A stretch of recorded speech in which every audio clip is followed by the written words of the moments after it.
കല്യാണ നിശ്ചയത്തിനായി വരൻ ഉദയവർമ്മയും വീട്ടുകാരും പ്രതാപവർമ്മയുടെ കോവിലകത്തെത്തുന്നു. നിശ്ചയ ചടങ്ങുകൾ ആരംഭിക്കുന്നു. മനസ്സില്ലാ മനസ്സോടെ ഉദയവർമ്മയും നന്ദനയും പരസ്പരം വിവാഹമോതിരം അണിയുന്നു. നന്ദനയ്ക്ക് ഈ വിവാഹത്തിന് താല്പര്യമില്ല എന്ന വിവരം വിദ്യാഭാരതി ഉദയവർമ്മയെ അറിയിക്കുന്നു. വീട്ടിൽ തിരിച്ചെത്തിയ അനിലെ ഇറക്കി വിടുന്ന മനീഷ്. ഇനി തുടർന്ന് കാണുക.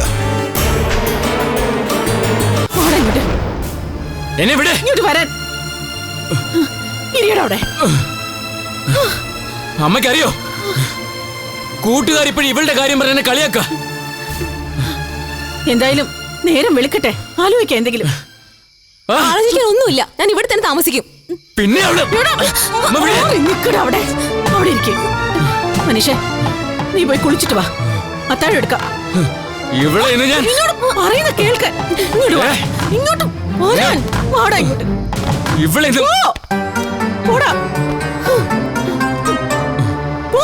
പോയി കുളിക്കടാ.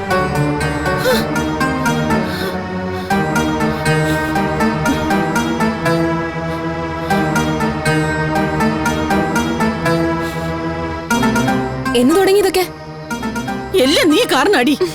നീ ഒറ്റ ഒരുത്തി ഒപ്പിച്ചു വെച്ച പണിയായത്. ഞാൻ കാരണോ? ഞാൻ പനക്കേന്ന് പോകുമ്പോ മനീഷേട്ടൻ കള്ളു കുടിക്കില്ലായിരുന്നു. അമ്മയുടെ മുന്നിൽ ഓർക്ക് സംസാരിച്ചിട്ട് പോലുമില്ല. അതുകൊണ്ട് എന്റെ തൊഴിൽ ചാരണ്ട. ഒക്കെ അമ്മയുടെ പിടിപ്പീടാണെന്ന് പറ. അതേടി, ഒക്കെ അമ്മയുടെ പിടിപ്പീടാ. സ്വന്തം ഒന്ന് കരുതി വളർത്തിയിട്ട് ഒരുത്തി പൊടിയും തട്ടി കോലത്തേക്ക് പോയി. നീ ഊര് തണ്ടിട്ട് തിരിച്ചു വന്നിരിക്കുന്നു. ഒരു ചെറുക്കനുള്ളത് ഇങ്ങനെ. ഇതെല്ലാം എന്റെ പിടിപ്പീടാ. മക്കളായ ഇങ്ങനെ തന്നെ വേണം. നാളെ നീയൊക്കെ ചേർന്ന് എന്നെ ഇറക്കില്ല എന്ന് ആര് കണ്ടു? അതിനും മടിക്കില്ല നീയൊന്നും. മക്കളാണ് പോലും മക്കള്.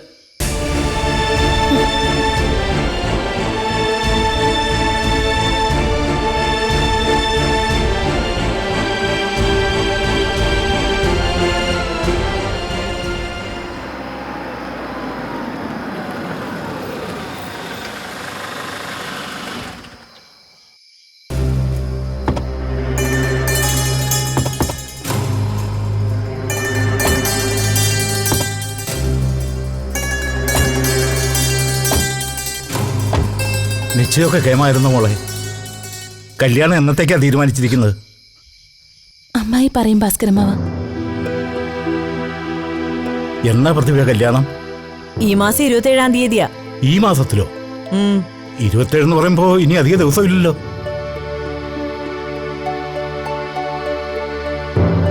ചായ എടുക്കട്ടെ വലിയേട്ടാ? ഈ സമയത്തോ? ഒരു ബ്ലാക്ക് ടീ കിട്ടിയാ കൊള്ളാം. ഞാൻ എടുക്കാം.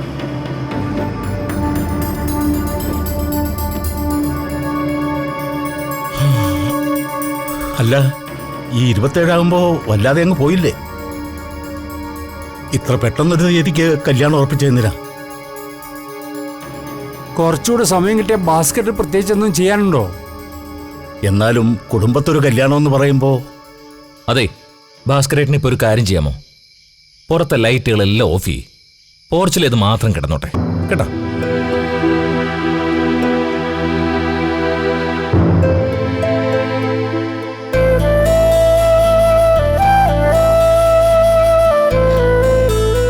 മുത്തശ്ശി, ഞാൻ വന്നു കേട്ടോ.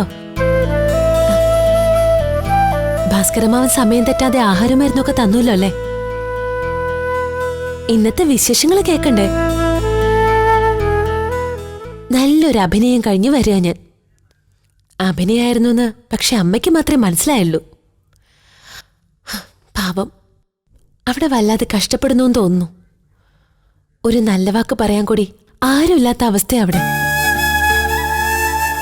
പ്രധാന നാടകം ഈ മാസം തന്നെ ഉണ്ട് മുത്തശ്ശി. 27-ാം തീയതിയിലേക്ക് കല്യാണം നിശ്ചയിച്ചിരിക്കുന്നത്. തീയതിയുടെ കാര്യത്തിലൊക്കെ തർക്കങ്ങളുണ്ടായിരുന്നു. ഒന്നും എന്നെ ബാധിക്കുന്ന കാര്യങ്ങളല്ലാത്തോണ്ട് ഞാൻ ശ്രദ്ധിക്കാൻ പോയില്ല. 27-ാം തീയതി നടക്കാൻ പോകുന്നത് നായികയില്ലാത്ത നാടകമാണെന്ന് അവർക്ക് അറിയില്ലല്ലോ. ആ, മുത്തശ്ശിക്ക് കേൾക്കണം, എന്നെ തോപ്പിച്ചെന്ന ഭാവം എല്ലാവർക്കും. അങ്ങനെ വിചാരിച്ചോട്ടെ, എനിക്ക് ആരെയും തോൽപ്പിക്കണമെന്നില്ല. പക്ഷേ ഇക്കാര്യത്തിൽ അവസാനം ജയിക്കുന്നത് ഞാനായിരിക്കും. അന്ന് എനിക്ക് മുത്തശ്ശിയുടെ അനുഗ്രഹം വേണം. അത് മാത്രം മതി. പിന്നെ കഴിയുന്ന എല്ലാ സഹായവും ചെയ്തു തരാൻ അമ്മയുണ്ട്. നെറുകയില് കൈവച്ച് അനുഗ്രഹിക്കാൻ കഴിയില്ലെങ്കിലും മുത്തശ്ശിയുടെ മനസ്സെന്റെ കൂടെയുണ്ടെന്ന എന്റെ വിശ്വാസം. അല്ലേ മുത്തശ്ശി?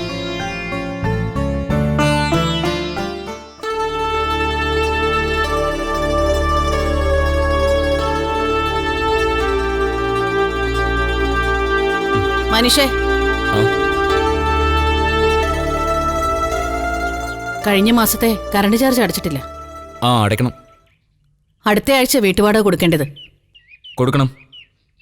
അതിനുള്ള പൈസ നീ തരണമെന്നാ പറഞ്ഞത്. ഇത്രയും സൗകര്യങ്ങളുള്ള വീട് ചെറിയ വാടകയ്ക്ക് തന്നത് വീട്ടുടമസ്ഥന്റെ നല്ല മനസ്സാ. അപ്പൊ വാടക കൃത്യമായിട്ട് കൊടുക്കണ്ടേ? എൻ്റെ അടുത്ത് പണം കഴിക്കുന്ന മരമൊന്നുമില്ല.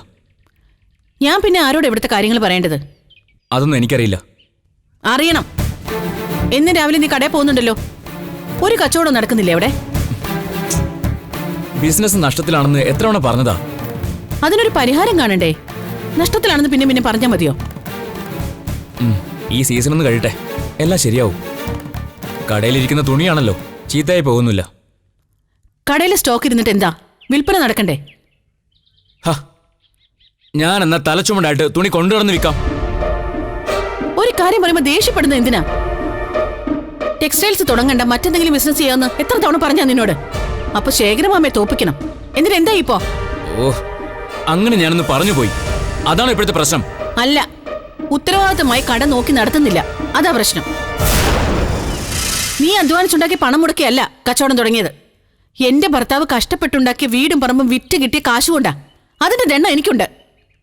അമ്മ ഇപ്പൊ പറഞ്ഞ ഭർത്താവേ എന്റെ അച്ഛനാ, അതോ അല്ലാന്നുണ്ടോ? ഡാ, അച്ഛനുണ്ടാക്കിയ പണമാണെങ്കിൽ അതിന്മേൽ എനിക്കും അവകാശമുണ്ട്. പക്ഷേ അത് നശിപ്പിച്ചു കളയാനുള്ള അവകാശം നിനക്കില്ല. നശിപ്പിച്ചെന്ന് ആരാ പറഞ്ഞ്? ഒരു ബിസിനസ്സും എന്നും ഒരുപോലെ ഇരിക്കില്ല.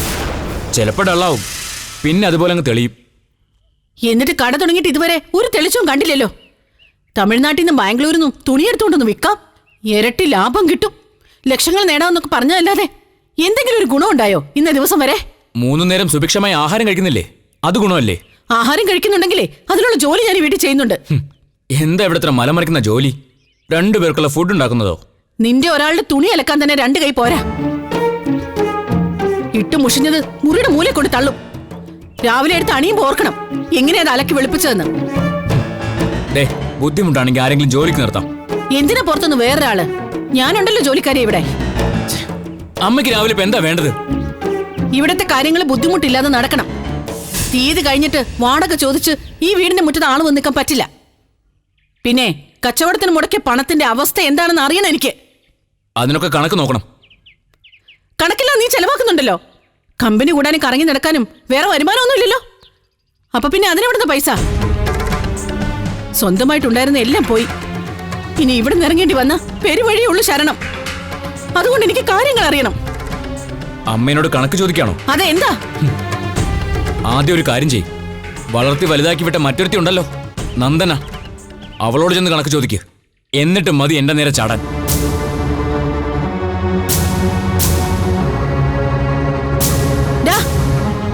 കറണ്ട് ചാർജിന് വാടകയ്ക്കുള്ള പൈസ തന്നിട്ട് പോടാ. ഇപ്പൊ എന്റെ കയ്യിലില്ല.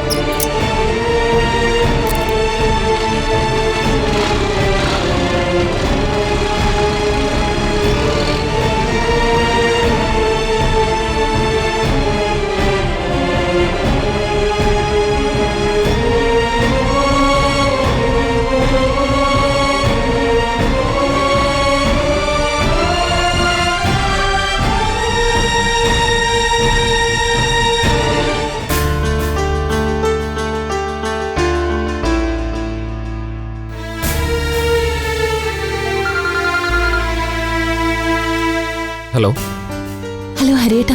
എന്തു പറ്റി? ഇന്നലെ മുതൽ ഞാൻ തന്റെ കോൾ വരുന്നത് നോക്കിയിരിക്കുക. അമ്മയുടെ കയ്യിൽ നിന്ന് ഫോൺ വാങ്ങി വിളിക്കാൻ ഒരു അവസരം കിട്ടണ്ടേ? എപ്പോഴെപ്പോഴും എങ്ങനെയാ ചോദിക്കുക? വിളി വരാൻ വൈകിയപ്പോ ഞാൻ വിചാരിച്ചു എൻഗേജ്മെന്റിന്റെ കൂട്ടത്തിൽ കല്യാണം കഴിഞ്ഞ സ്ഥലം വിട്ടെന്നു. കുന്നത്തൂർ കോവിലകത്ത് വേളിയായി കഴിഞ്ഞാൽ പിന്നെ നമ്മളെ വിളിക്കാൻ പറ്റില്ലല്ലോ. ഹരിയേട്ടാ മതി കേട്ടോ. എന്താ എന്ന് പറയടോ. നിശ്ചയം കഴിഞ്ഞു. 2 ഭാഗത്തെ എല്ലാവരും ഉണ്ടായിരുന്നോ? ഏറ്റവും അടുത്ത ബന്ധുക്കളെ മാത്രമേ വിളിച്ചിരുന്നുള്ളൂ. അതിൽ തന്നെ എല്ലാവരും ഇല്ലായിരുന്നു. ഇപ്പോ 27-ാം തീയതിയാ ഡേറ്റ് വെച്ചിരിക്കുന്നത്. ഹരിയേട്ടന് എന്താ ഒന്നും പറയാത്തെ? കേൾക്കുന്നുണ്ട് ഞാൻ. കേട്ടാ മാത്രം പോരാ. ഹരിയേട്ടൻ പറഞ്ഞതുകൊണ്ട് മാത്രം ഞാൻ നിശ്ചയത്തിന് നിന്നു കൊടുത്തത്. ഇനി കല്യാണത്തിന് കൂടി ഇതുപോലെ നിന്നു കൊടുക്കാൻ എന്നോട് പറയൂ. ഹരിയേട്ടൻ ഇതിനപ്പുറം അഭിനയിക്കാൻ വയ്യ എനിക്ക്. ഉടനെ എന്തെങ്കിലും തീരുമാനം എടുത്തേ പറ്റൂ. ഇത്ര അടുത്തൊരു തീയതി അവർ കല്യാണത്തിന് തിരഞ്ഞെടുത്തത് മനഃപൂർവ്വം. നമ്മുടെ കാര്യം അറിയാം അവർക്ക്. കഴിയുന്നത് പെട്ടെന്ന് എന്നെ ഇവിടെ നിന്ന് ഇറക്കി ആ മനുഷ്യനെ ഏൽപ്പിക്കണം. അതാ അവരുടെ ഉദ്ദേശം. ഇനി എത്ര ദിവസം ഉണ്ടെന്ന് ഹരിയേട്ടനൊന്ന് കൂട്ടി നോക്ക്. കാര്യത്തിന്റെ ഗൗരവം ഞാൻ മനസ്സിലാക്കുന്നുണ്ട്. താൻ കൂടുതൽ ടെൻഷൻ അടിക്കണമെന്ന് കരുതിയ ഞാൻ ലാഘവമായിട്ട് സംസാരിക്കുന്നത്. കുന്നത്തൂർ കോവിലകത്ത് ഉദയനല്ല, തച്ചോളിത്തറവാട്ടിലെ സാക്ഷാൽ ഉദയനൻ വീണ്ടും വന്ന് വിളിച്ചാലും തന്റെ കഴുത്തി താലി കെട്ടാൻ ഞാൻ സമ്മതിക്കുമെന്ന് തോന്നുന്നുണ്ടോ?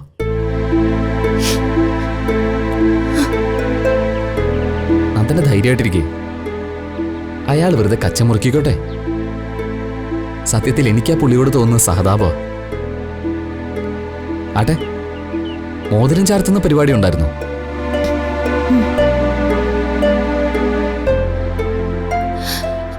ഞാൻ നീ എപ്പോഴാ വിളിക്കേണ്ടെന്ന് പറ. നാളെ വിളിച്ചോളൂ.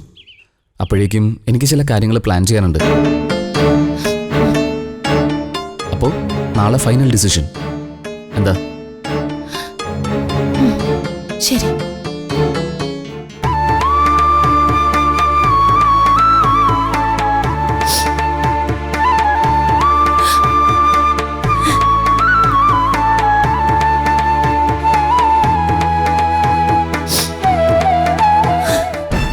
ഇതിനപ്പുറം അഭിനയിക്കാൻ വയ്യ എനിക്ക്. ഉടനെ എന്തെങ്കിലും തീരുമാനം എടുത്തേ പറ്റൂ. ഇത്ര അടുത്തൊരു തീയതി അവർ കല്യാണത്തിന് തിരഞ്ഞെടുത്തത് മനഃപൂർവ്വം. നമ്മുടെ കാര്യം അറിയാം അവർക്ക്. കുന്നത്തൂർ കോവിലകത്ത് ഉദയനല്ല, തച്ചോളിത്തറവാട്ടിലെ സാക്ഷാൽ ഉദയനൻ വീണ്ടും വന്ന് വിളിച്ചാലും തന്റെ കഴുത്തി താലി കെട്ടാൻ ഞാൻ സമ്മതിക്കുമെന്ന് തോന്നുന്നുണ്ടോ?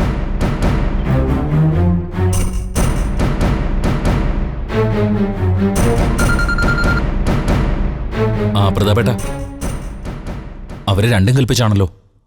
നമ്മളും രണ്ടും കൽപ്പിച്ച. അവരെ സംബന്ധിച്ചിടത്തോളം ഒറ്റ കാര്യമേ തീരുമാനിക്കാനുള്ളൂ. നമ്മുടെ മുമ്പിൽ പക്ഷേ രണ്ട് കാര്യമുണ്ട്. ഒന്ന്, അവൾ ആ ചെക്കൻ്റേതാകാതിരിക്കണം. രണ്ട്, ഉദയന്റെ ഭാര്യയാകണം. അതെ. ഇനിയുള്ള ഓരോ ദിവസവും നമ്മൾ വളരെ കരുതലോടുകൂടി വേണം നീങ്ങാൻ. ഇവിടെ ഞങ്ങൾ എന്താ ചെയ്യേണ്ടെന്ന് പ്രതാപേട്ടൻ പറഞ്ഞാൽ മതി.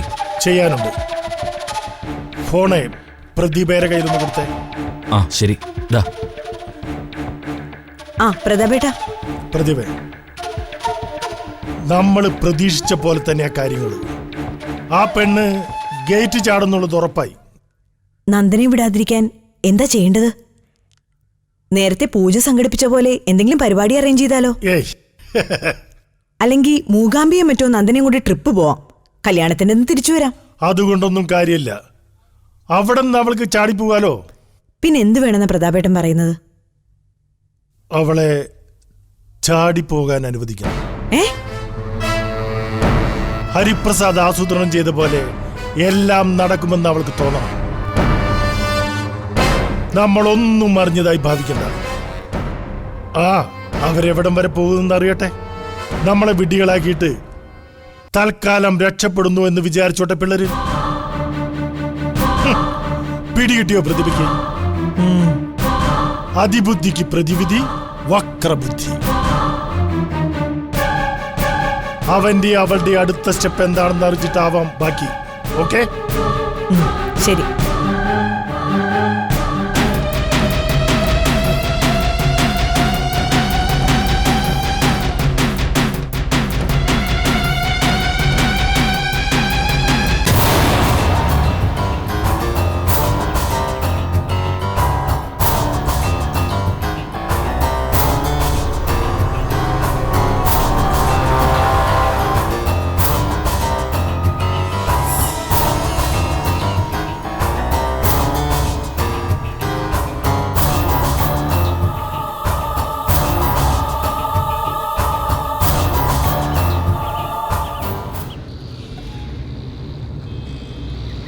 എനിക്കിനി പിന്നോട്ട് പോകാൻ പറ്റില്ല രഞ്ജിത്തെ. ഒരു തവണ മുഹൂർത്തത്തിന് തൊട്ടു മുമ്പാണ് ഞങ്ങളുടെ കല്യാണം മുടങ്ങിയത്. കൂട്ടുകാരായ ഞങ്ങളും ഉണ്ടായിരുന്നല്ലോ അന്ന് സാക്ഷികളായിട്ട്. അച്ഛൻ്റെ അമ്മേനെ പിടിവാശിക്ക് മുമ്പിൽ ഞാനന്ന് തോറ്റു കൊടുത്തു. സത്യത്തിൽ തോറ്റത് ഞാനല്ല, നന്ദനെ. ഒരു നിമിഷത്തേക്ക് ഞാൻ തൻ്റെ ഇടം കാണിച്ചിരുന്നെങ്കിൽ ഇങ്ങനെയൊന്നും സംഭവിക്കില്ലായിരുന്നു. അന്നത്തെ നന്ദനെ അല്ലെന്ന് ഒരുപാട് അനുഭവങ്ങളിലൂടെ അയാൾ കടന്നുപോയിരിക്കുന്നു. എന്ത് നേരിടാൻ തയ്യാറായിട്ട് നിൽക്കുക. ഒരു ജയിലിൽ ചാടി എന്നോടൊപ്പം വരാൻ ഒരുങ്ങി നിൽക്കുക. ഇനി ഒരു സ്റ്റെപ്പ് പോലും പിന്നോട്ട് നീങ്ങാനാവില്ല. പിന്മാറാൻ ഞങ്ങൾ സമ്മതിക്കുകയില്ല. നന്ദനം നിന്റെ അടുത്ത് എത്തുന്നവരെ എന്ത് പ്രശ്നമുണ്ടെങ്കിലും ഞങ്ങളുണ്ടോ നിന്റെ കൂടെ. നാട്ടിൽ നിന്ന് സ്ഥലം വിടുക, അതാദ്യം ചെയ്യേണ്ടത്. കുറഞ്ഞ സമയം കൊണ്ട് കൂടുതൽ ദൂരത്തെത്തണം. ഉദയനൊരു വർമ്മമാർ വിവരം അറിയുമ്പോഴേക്കും അവർക്ക് കൈയെത്തുന്നതിനപ്പുറം കടന്നിരിക്കണം. എന്റെ ഈ വണ്ടി എടുക്കാം. ആരുടെ അനുവാദം ചോദിക്കേണ്ട ആവശ്യമില്ല. തെക്കോട്ട് പോകണ്ട. തിരുവനന്തപുരം ഭാഗത്തൊക്കെ അവർക്ക് ബന്ധുക്കളുണ്ട്, കണ്ടുപിടിക്കാൻ സാധ്യതയുണ്ട്. നമ്മൾ വടക്കോട്ടാണ് ഹരി പോകുന്നത്, നേരെ കണ്ണൂർക്ക്. അങ്ങോട്ട് വിടാം. കണ്ണൂർക്ക് പോയിട്ടോ? അവിടെ ചെന്നാൽ എല്ലാ സൗകര്യങ്ങളും ഒരുക്കി തരാൻ അവിടെ നമുക്കൊരാളുണ്ട്. XMLA യൂസഫ് കുഞ്ഞിന്റെ മോൻ. ഞാൻ വിളിച്ച എല്ലാം ഏർപ്പാടാക്കി കഴിഞ്ഞു. സേഫായ സ്ഥലത്തെത്തിയാൽ ആദ്യം ചെയ്യേണ്ടത് രജിസ്റ്റർ മാരേജാണ്. അതിനുള്ള എല്ലാ അറേഞ്ച്മെന്റും ഉണ്ടാക്കാം. സ്ഥലം വിടുന്ന ഇന്നാണെങ്കിൽ നാളെ നിങ്ങളുടെ കല്യാണം പോരെ. കണ്ണൂർ വരെ ആരും അന്വേഷിച്ചു തോന്നുന്നില്ല. ഒരിക്കലും ഇല്ലടാ. ഒന്നുകൂടി ഹോംവർക്ക് ചെയ്ത് നോക്കണം. കൃത്യമായിരിക്കണം നമ്മുടെ ഓരോ മൂവ്മെൻറ്റും. ഒരു പഴുതും എങ്ങും ഉണ്ടാവാൻ പാടില്ല. കാരണം ഇത് ലാസ്റ്റ് അറ്റംപ്റ്റാണ്. തോൽക്കുന്നവരെ ആലോചിക്കാൻ കൂടി വയ്യ.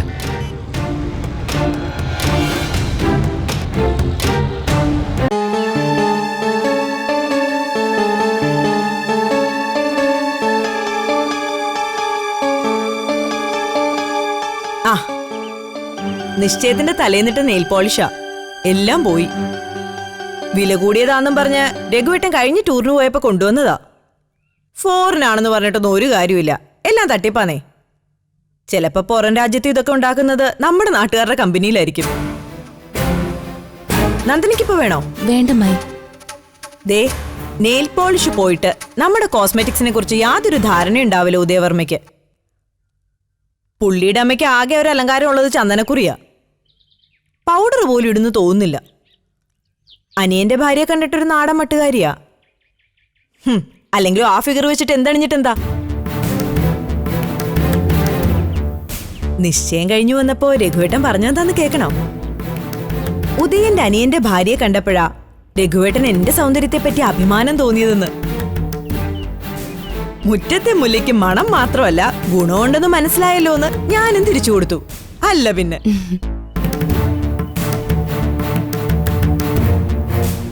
വാരി വലിച്ച് മേക്കപ്പ് ഇട്ടിട്ടൊന്നും കാര്യമില്ല. നമുക്ക് ചേരണം. മോൾക്ക് അതിനുള്ള ചില ടിപ്സ് ഞാൻ പറഞ്ഞുതരാം. വലിയ ഒരുക്കത്തിലൊന്നും എനിക്ക് താല്പര്യമില്ലെന്ന് അമ്മായിക്ക് അറിയാലോ. അത് ഇതുവരെ. ഇനി അത് പോരാ. ഉദയവർമ്മ എന്തോ വലിയ കലാകാരനാണെന്നല്ലേ പറയുന്നത്. ഭാര്യയുടെ ഗെറ്റപ്പിനെ കുറിച്ച് പുള്ളിക്കാരൻ ചില സങ്കല്പങ്ങളൊക്കെ കാണും. അതിനനുസരിച്ച് മോളുടെ ശൈലിയൊക്കെ ഒന്ന് മാറ്റണം. ദാമ്പത്യ ജീവിതത്തിന് അതൊക്കെ ആവശ്യ.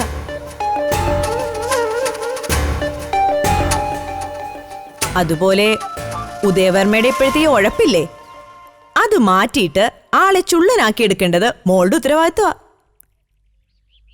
പുതുപ്പെണ്ണ് വന്നതോടെ ഉദയൻ ആളങ്ങ് മാറിയല്ലോ എന്നും പറഞ്ഞ് ആളുകൾ മൂക്കത്ത് വിരല് വെക്കണം.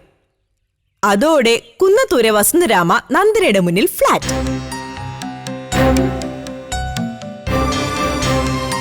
ആ വിരലൊന്ന് കാണിച്ചേ. ഈ നെയിൽ പോളിഷിന്റെ കളർ നന്ദനയ്ക്ക് മാച്ച് ചെയ്യണ്ടോ നോക്കാം. ഇപ്പൊ വേണ്ടമ്മായി. ഒന്ന് ടെസ്റ്റ് ചെയ്ത് നോക്കാന്നേ. അതമ്മായി മുത്തശ്ശിയുടെ തുണി നനയ്ക്കാനുണ്ട്. ഇപ്പൊ ഇട്ടാ വെറുതെ ആവും. അങ്ങനെയെങ്കിൽ അങ്ങനെ.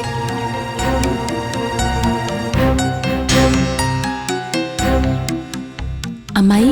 ആ പറയേ. എനിക്ക് അമ്മയൊന്ന് വിളിക്കണമായിരുന്നു. ഫോണിന് വേണ്ടിട്ടാണോ? ചോദിക്കണോ നന്ദനെ? എടുത്തോ, ദേ അവിടെ ഇരിപ്പുണ്ട്.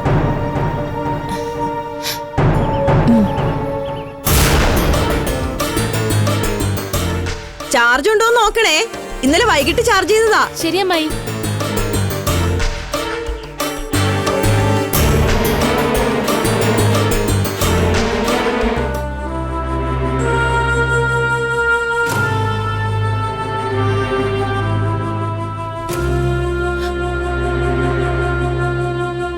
ആ നന്ദന, ഇന്ന് വിളിക്കാൻ പറഞ്ഞിരുന്നില്ലേ?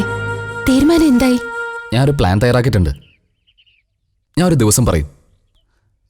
അന്ന് താൻ എങ്ങനെ ഉദയനൂരിൽ നിന്ന് ഇറങ്ങി വരണം. ഞാൻ കാറുമായിട്ട് വെയിറ്റ് ചെയ്യും. ഞാൻ ഒറ്റയ്ക്കല്ല, എന്തിനും കൂടെ നിൽക്കുന്ന കൂട്ടുകാരുണ്ട്. നേരെ നമ്മൾ സ്ഥലം വിടുന്നു. എങ്ങോട്ട് പോകാനാ ഉദ്ദേശിക്കുന്നത്? കണ്ണൂരേക്ക്. അത്ര അകലേക്കോ? അതെ, വ്യക്തമായ പർപ്പസോടെ അങ്ങനെ ഒരു പദ്ധതി ഇട്ടത്. തൻ്റെ അമ്മാമാരോ മറ്റാരെങ്കിലോ ഒരു കാരണവശാലും നമ്മളെ ഫോളോ ചെയ്ത് പിടികൂടരുത്. പക്ഷേ കണ്ണൂരെന്ന് പറയുമ്പോ എത്ര സമയം കൊണ്ട് അവിടെ എത്തിച്ചേരും ഹരിയേട്ടാ? എത്ര ചവിട്ടി വിട്ടാലും രാത്രി ഒരു നേരമാവും. അന്ന് ഹോട്ടലിൽ തങ്ങേണ്ടി വരും. ഹോട്ടലിലോ? എന്താ പേടിയുണ്ടോ? അതല്ല, പരിചയമില്ലാത്ത സ്ഥലത്ത്. അതിനാണ് ഫ്രണ്ട്സ് കൂടെയുള്ളത്. എല്ലാ കാര്യങ്ങളും അവർ നോക്കിക്കോളും. പിറ്റേന്ന് നമ്മുടെ കല്യാണം രജിസ്റ്റർ ചെയ്യും.